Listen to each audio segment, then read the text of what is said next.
Welcome to Pastor's Chat today. Well, we're studying Revelations chapter 22, the last chapter of the Bible.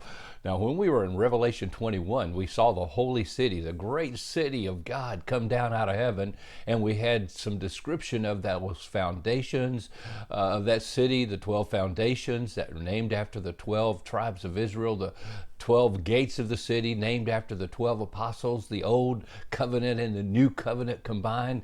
And there was the beautiful sapphire and the streets of gold. And we had a description basically of an outside look at the city. Now in chapter 22, John takes us inside the city and begins to tell us, and he showed me a pure river of water of life, clear as crystal, proceeding from the throne of God and of the Lamb. And in the middle of its street and on either side of the river was the tree of life, which bore 12 fruits, each tree yielding its fruit every month. The leaves of the tree were for the healing of the nations. And there shall be no more curse, but the throne of God and of the Lamb shall be in it, and his servants shall serve him. So we're looking inside the city here, and he sees the first thing, this pure river of the water of life.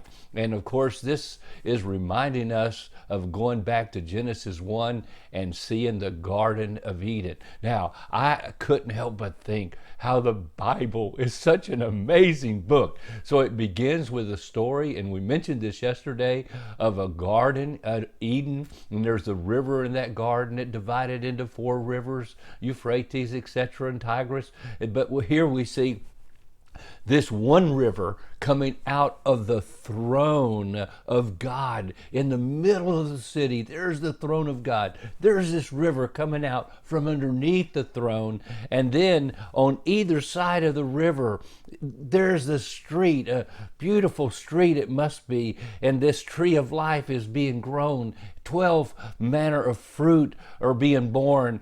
And every month this tree yielding forth its fruit, which is for the healing of the nations. Now, I don't think there's going to need to be any healing in eternity in heaven, because it's going to be perfect. Remember, matter of fact, the very next verse, and there shall be no curse. There's no curse there. So this fruit is like for perpetual health and energy that you have flowing from God. And it's just a picture of when you come to eat of the tree of life.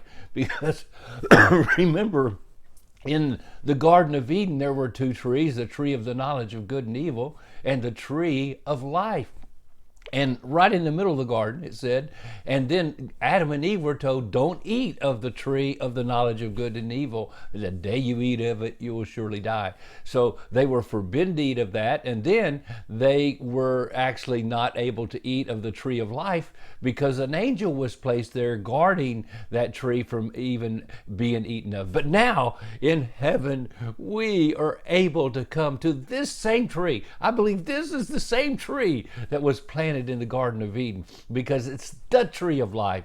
And then it's there growing on both sides of this river, and people from all the nations, all the people groups. That again, it is reminding us that all the different peoples of all the nations, the different languages and tribes and people, they will be there in eternity in their immortal bodies, enjoying the fruit and the flowing of God from the throne. And oh, what a beautiful sight this is as we look at these verses here. And so we see God's abundance in this glorious city, available for everyone on planet Earth and in eternity and in the service of God. No more curse. Remember, the curse began in Genesis, and the Old Testament actually ends in Malachi chapter 4 verse 6, lest I come and smite the earth with a curse.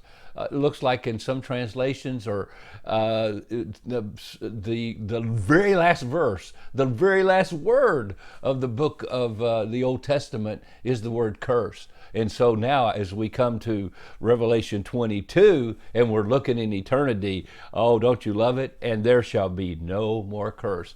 We said this yesterday in our blog, but from Genesis 3 all the way to Genesis 20, we have the picture of what happened when the curse took place on planet Earth. That's the story in between, and God preparing salvation through Christ, God preparing a place, an eternal home for us. But now we see no more curse. It's gone. Glory to God. Well, I look forward to that day. I hope you do too. And I trust you have a glorious and wonderful day today, keeping your eyes on Jesus. God bless.